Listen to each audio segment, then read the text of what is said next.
دو نفر گناه کردن.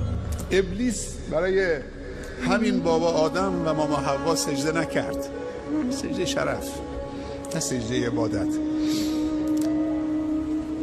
گفت من جنسم از آتشه، این از خاکه، من برای این سجده بکنم.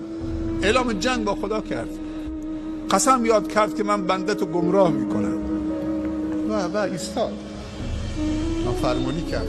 اگه گناه میکنید از روی تکبرم نباشه، اعلام جنگ با خدا نباشه. نگید تو چه کاره هستید، من هرچی دلم خواست انجام میدم. و وقتی عبادت خدا هم میکنید، غرور به عبادت دوچارش نشید.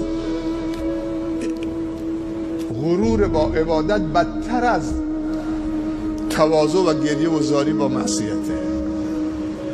اگر کسی گناه میکنه، لغزش پیدا میکنه، خطا میکنه ولی گریه میکنه، خودشو سرزنش میکنه، این خیلی بهتر از اونی که مغرور با 4 رکعت نمازش.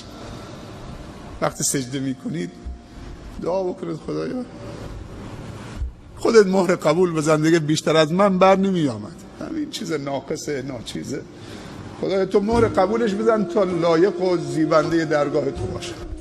این نماز ناقص و این حواس پرتی ها و این عبادت های ناقص الله باید مهر قبول بزنه.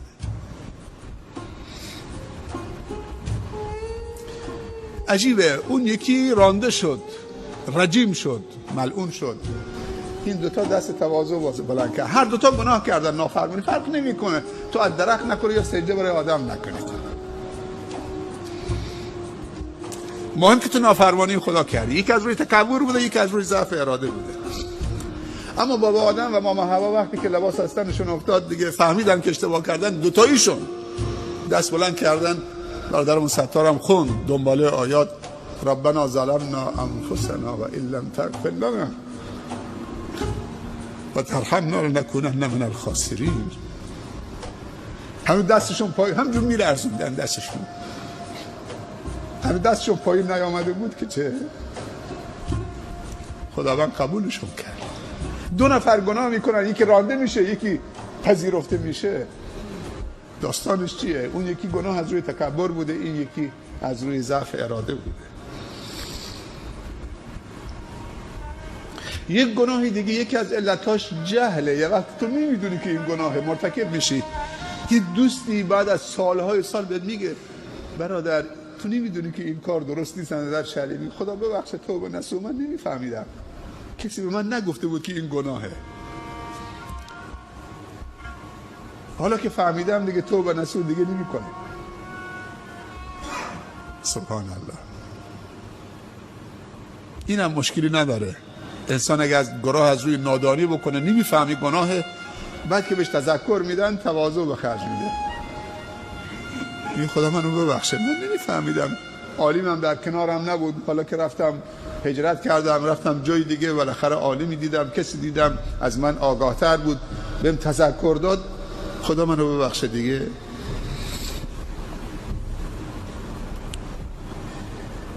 پس 3 تا علت برای گناه وجود داره، یکی تکبر، یکی جهل، یکی ضعف اراده. سوال اینجاست ضعف اراده رو با چی تقویت بکنیم؟ این غفلت و ضعف اراده رو با چی تقویت بکنیم که دیگه گناه نکنیم؟ دوست داریم گناه نکنیم ولی نمیتونیم، گریه میکنیم تو سرمون میزنیم، خودمون فردا دوباره انجام میدیم، توبه میکنیم دوباره انجام میدیم. علما میگن این ضعف اراده رو با دوستانی قوی تر از خودت میتونید برطرف کنید. دوستانی که ارادهشون ضعیفه، از تو ضعیفترن، اونا رو عوض کن. اگه تصمیم جدیه برو تو جمعی قوی تر از خودت، چون پیامبر صلی الله علیه و سلم فرموده الواحد و شیطان، یک نفر یه شیطانه. اگه اشتباه کردی خودتی دیگه، 2 نفر هم 2 تا شیطانن، چون اگه تو خودت ضعیف بودی اون رفیقت هم ضعیف بود چی میشه؟ کسی دیگه نیست. ولی وقتی تو یه جمع قرار میگیرید، جمع مؤمنی که هم آگاهترن، هم عالمترن، هم مؤمنترن، هم پاکترن، هم قویترن، همه که با هم چه ارادهشون ضعیف نمیشه. بعدم توصیه بکن به دوستانت که کمکم بکنید، من ارادم ضعیف شده. گناه میگن چند تا مرحله داره. اول لذت داره، بعد از مدتی دیگه لذتش از بین میره، فقط ضعف اراده است، تبدیل به عادت میشه. وقتی گناه از لذت تبدیل به عادت شد خیلی سخته، دیگه لذت هم نمیبره، فقط حالا دیگه ارادهش ضعیف شده، تبدیل به عادت شده. دوستان قوی‌تر، همنشین تو به باید تا تو را عقل و دین بیفزاید.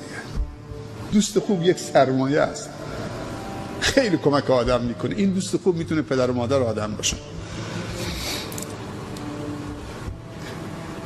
دوست خوب میتونه برادرت باشه، بزرگتر، خواهرت. بعضی بچه های کوچک سبب توبه پدرانشون شدن، باور بکن. بعضی دختر بچه ها سبب توبه مادرش شده، بعضی شاگردان سبب توبه استادشون شده. دوست خوب سبب هدایت دوستش شده. همسر خوب در زندگی واقعا یک سرمایه است. هیچ نعمتی بعد از نعمت ایمان معادل یک همسر مؤمن صالحی که همراهت باشه، همسفرت باشه، صبور باشه، تو فکرت باشه، کمکت بکنه.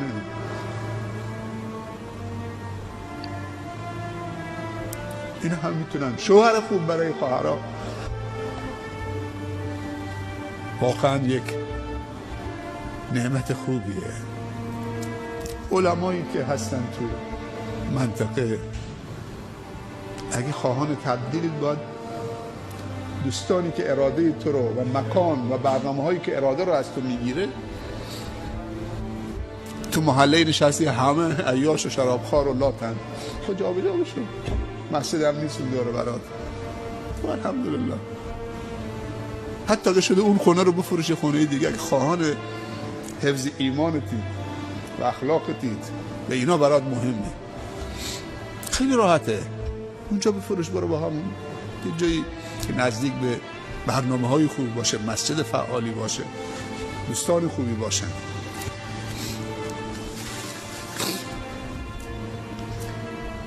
یه جمله آخرم بگم. علما میگن انسان گناه میکنه بخواد یا نخواد، اما مهم گناه کردن نیست. گناه بده ولی انسان گناه میکنه. ولی بدتر از گناه 4 چیزه، اینو داشته باشید. 1، اصرار بر گناه. خود گناه بده ولی بدتر از خود گناه 4 چیزه. اگر اشتباه کردی به تذکر دادن دیگه اصرار نکن. اصرار بر گناه و تکرار گناه، این از خود گناه بدتره. 2، توجیه کردن گناه. وقتی گناه کردی دیگه توجیه نکن. گناه استغفار میخواد، توبه میخواد، عذرخواهی میخواد، مثل بابا آدم. دیگه توجیه نکن. نگاه بر صورت خوبان حلال است، فلان حالا نمیدونم فلان، یه چیزی برای خودش داره توجیه میکنه. نه این اسمش، این آب هویجه، این آب انگوره.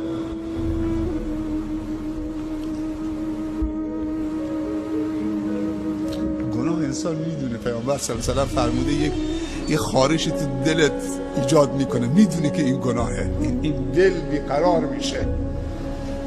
طاعت و عبادت دل آروم میگیره. گناه انسان رو مضطرب میکنه، بیقرار میکنه، نگران میکنه، پریشان میکنه. هیچ آرامشی تو گناه نیست. پس بدتر از گناه 1، اصرار بر گناه. 2، توجیه کردن گناه. استغفرالله، تمام شد. 3، کوچک شمردن گناه.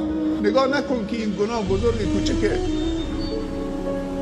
نگاه کن کی داری نافرمانی میکنی؟ تو نافرمانی رب العالمین داری میکنی.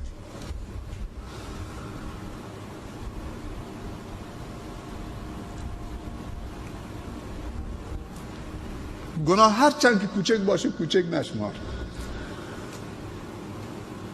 یکم در بر بگردیم درباره ایمان صحابه بگیم. میگن صحابه رسول الله صلی الله علیه و سلم گناههای صغیری که ما انجام میدیم اونا کبیره حساب میکردن و فکر میکردن که زیر گناه اینطوری تصور میکردن که زیر یک کوه بلند نشستن، با این گناهشون دارن کم کم زیر کوه دارن خالی میکنن، هر لحظه احتمال داره کوه بریزه رو سرشون. ولی میگن انسان منافق گناههای کبیره بزرگ میکنه، فکر میکنه یه پشه سبب رو بینیش نشسته، هیچ احساسی نمیکنه که یه پشه نشسته اینجا رو بینیش، احساس هم نمیکنه که سنگینی برش بکنه.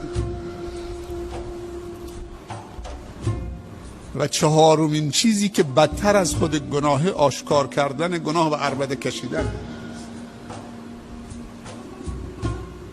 چقدر بده که ستر خدا آدم به در پاره بکنه. خدا تو رو داره ستر میکنه، میپوشونه.